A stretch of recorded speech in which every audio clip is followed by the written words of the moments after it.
this, is it?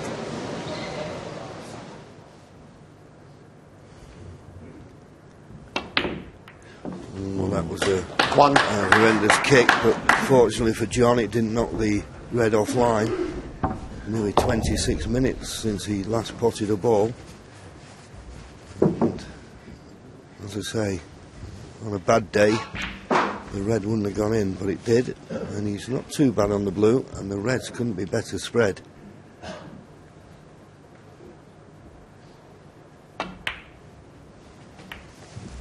Oh, that's the worst possible kiss on the brown. He's just thinking, just hit the brown anywhere. He's bound to be on a red, but I don't think he's on anything, is he? Does this cut in? He had a look, and I think it does. Oh, where's the cue ball going to finish?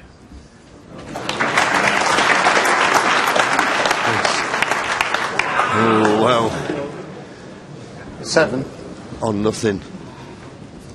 Of all the places to finish, you couldn't imagine it would finish there. Snookered on all colours. Amazing. Well, we often say it's a game of small margins. When that rolled onto the red, John Higgins' heart must have sunk. Because 1 second it looked like a chance to win the frame, now he's just trying to get out of trouble.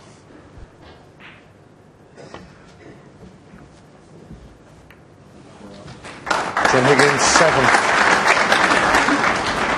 Well, he hit the black, but he has left the red to the left centre. Okay, it needs a good pot, but he didn't have to do much with the cue ball. Maybe have to stun it in. He should be on a colour if it goes in.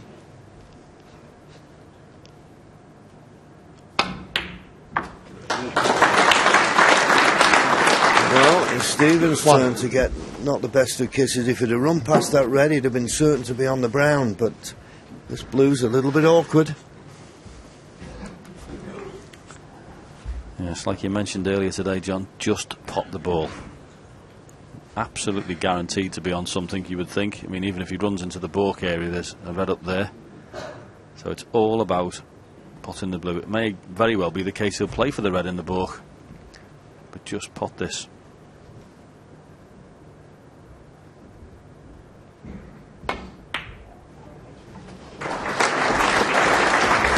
Well, is that brown going to interfere with the position? No, he's just run past it. He's okay. 6.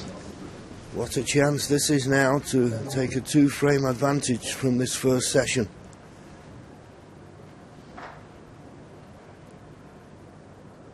It has to be said, John Higgins so unlucky. 7. And he was a bit unlucky when he kissed the brown, finished close to the red. Great cut, and how did he not finish on the pink?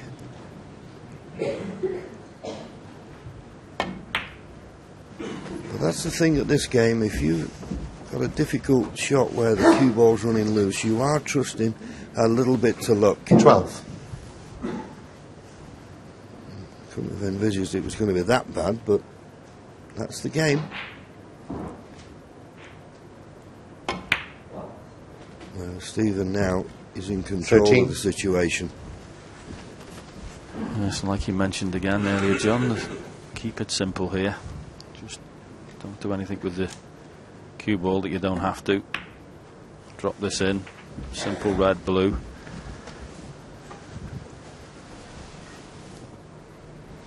What a 19. chance.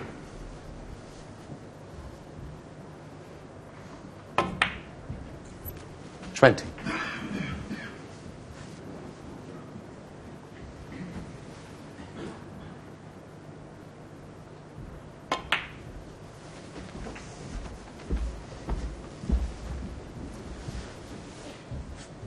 $25.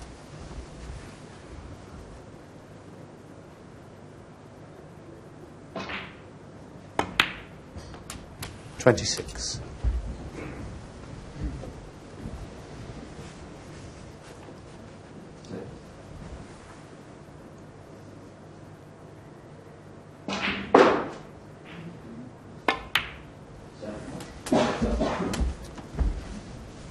These two great champions have served up an absolute treat here to the Crucible crowd this morning. 32. I'm sure they think it's worth every penny they've paid to be here.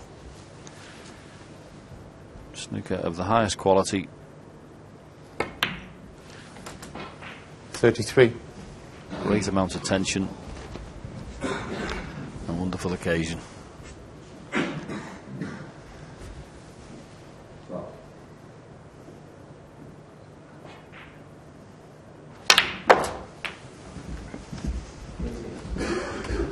Came a little bit too straight on the black for comfort. 40. So he's not as good on this red as he'd like to be. He doesn't have to do much with the cue ball. If he pots the red, he's bound to be on the pink or black. 41. It nearly went wrong, but he's just about on this black.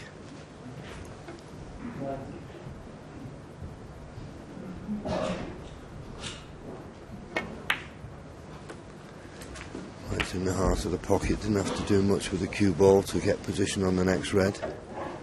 48. 41 points the lead. So he's looking for 3 more of these reds with colours, and that would put him well past the winning line in this important frame. This is a frame that can give Stephen a 2-frame advantage going into this evening's second session.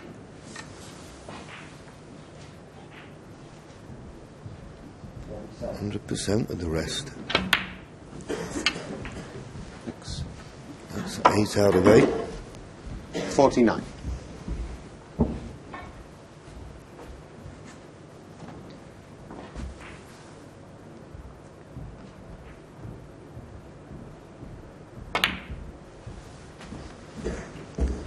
Well, he was desperately unlucky, no doubt, Higgins, with that particular cut to go around the table 52. and finish there. But one thing he does know, Stephen Hendry's playing well, and it's going to take a very big effort from John Higgins, 53. I feel, to win this match, because I've not seen Stephen play as well as this for a long time. No, but once again, just when he's got near that situation where he's just a couple of balls away from winning the frame, he's run out of position. He played for the blue, not the pink.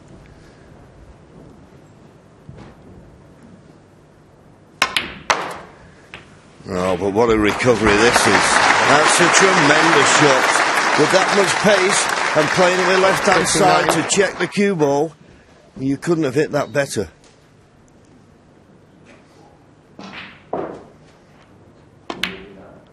And that 60. red now puts him 52 points in front. 53 in actual fact, with only 51 remaining. It's the only downside, I suppose, for Stephen, is he probably wishes the session wasn't finishing the way he's hitting the ball, John. 66. When you're hitting it as well as this, you want to play frame after frame. 67. Oh, not even at the 2-hour mark, or nowhere near the 2-hour mark, and 8 frames have flown by. And when you consider the first frame took nearly 26 minutes, a tentative affair. It's been quality ever since. He's missed the pink. He'll be disappointed, but John Higgins comes round, shakes his hand. What a marvellous opening session. Stephen Hendry lost the first 2 frames, but John Higgins, bit of bad luck in that one, but no questioning Stephen Hendry's in form. Disappointed he didn't make another century, but come on, Stephen, 5-3. You'll be pleased with that. Oh, I think he'll secretly be very pleased with that. And Steve and Ken, you were watching that and enjoying it with me there. The quality of that session, as John Virgo said, extremely high. 2 centuries, 4 other plus 60s, and Stephen alone, 81, 69, 93, 67, in addition to that 1, 2, 3. What do you make of it? Well, I think we're seeing Stephen Hendry playing as a different character to the one we've seen for a couple of years. He seems like he's playing without the worries of the world on his back arm. And also, yeah, when a player starts worrying about whether he makes a 100 break or not at the end like that, you know full well he's in good nick, really. Yeah, you can do a bit of that false stuff, but we know full well he's delighted with how he's playing. You know, there's always a danger when we come to these blockbuster matches, as we call them, that they don't live up to expectation. This one has. This one has, an absolute classic. It's great to see them, you know, almost like 2 fighters in the ring, you know, pounding each other. And, you know, has all the hallmarks of going right to the last session and right to the wire. 13-12 looks written all over it as far as I'm concerned. But it's great to see Stephen Hendry in such great form. He's come into this tournament with a real cavalier sort of approach. He's approached it with 6 or 7 hours, practice in previous years. Didn't work. This year he went on to trying to play a few pool exhibitions, came back, and then made a maximum on the first day. So he has a different psychological approach, but it seems to be working. And I tell you what, Steve, he's also brought his golf clubs back from up the Rada this time. And I don't know whether that's reverse psychology or not, but it just shows a different side to Stephen this time. You've got to enjoy yourself while you're here as well. And if you get too into yourself and you're worried about your form, you can just become in your own little world and you want to hide away from everybody. He seems a lot more relaxed. John Higgins, on the other hand, would have fully expected Stephen Hendry to come out like that. It won't be a shock to John Higgins. He knows it was going to be a tough match and he's within touch. So expect this evening he'll be coming out and giving it everything and full guns blazing. But what a start to this match. OK, well, I know that clearly they've nothing to prove. They've done it all so many times. How much do you suspect this match really means to the two of them? Everything. I mean, 2 Scotsmen, one 4 world titles, the other 7. They're as hungry as ever, and you'll have to scrape them off the table to beat them, believe you me. They have a great admiration for each other. But, boy, God, do they want to beat each other badly, let me tell you. And that's what makes it worth watching. It's absolutely super so far. Well, we began the day in the media centre over in the Crucible. And let's head back there now to get some reaction with Rob Walker. What's the chat, Rob? Well, we've been talking about this match all morning, Hazel. It's really captured the imagination. Philip Studd is here, and so too John Skilbeck. Philip, Hendry's been fantastic today. Well, we've waited a long time for this showdown, haven't we? The first ever between these 2 titans of the game, and it's been well worth the wait. Fantastic session and a terrific performance from Hendry. The way he's taken his opportunities, he's scored heavily. It has been vintage Hendry today, and that's precisely what he had to do to have a chance of causing the upset. Higgins hasn't played badly. He knocked in a 124 break to go 3-2 up, but in the last 3 frames, he's really been a spectator. Hendry has produced just what he had to do to make a match of this. But where's this come from Stephen Hendry? I mean, we heard other players criticising him because he only flew back from China a day before his first round match. He's been superb, but where's he drawn it from? This time last year, I think we were talking about the possibility of Hendry having played his last match here, and now look what he's doing. I think the thing with Hendry is that in recent years he struggled to put performances together. He can still produce flashes of the old brilliance, but it's sustaining it match after match and session after session. He's made a great start here. He's proved he's still got the game and he can score heavily. The test now is for him to do it in session 2. Well, John Skilbeck from the Press Association. John Higgins had a little bit of a squeaky moment there against Liang Wenbo in the first round. He's won 3 of the last 5 world titles, but he's under no illusion. This is a huge task for him now. Well, that's right, Rob, but the irony, of course, is that this is the match which John really wanted. He told me that at the launch to this tournament. He's got everything to do in the second session. If he gets out of it at 8-8, he's a very happy man. You could liken this to a 1,500 metres race, perhaps. We've had the first lap. Stephen's slightly ahead, Stephen's 5 metres ahead, but, there's a heck of a long way to go. I still quite fancy Stephen, though. Well, however it goes, Hazel, we will be watching every ball of every frame in here. It's a fascinating match unfolding. 1,500 metres. I think that's just beyond you, Rob. You're more of an 800 metres man, but I get the drift, definitely, and it's just like that. Absolutely fascinating. We're watching every ball too here. We were also watching...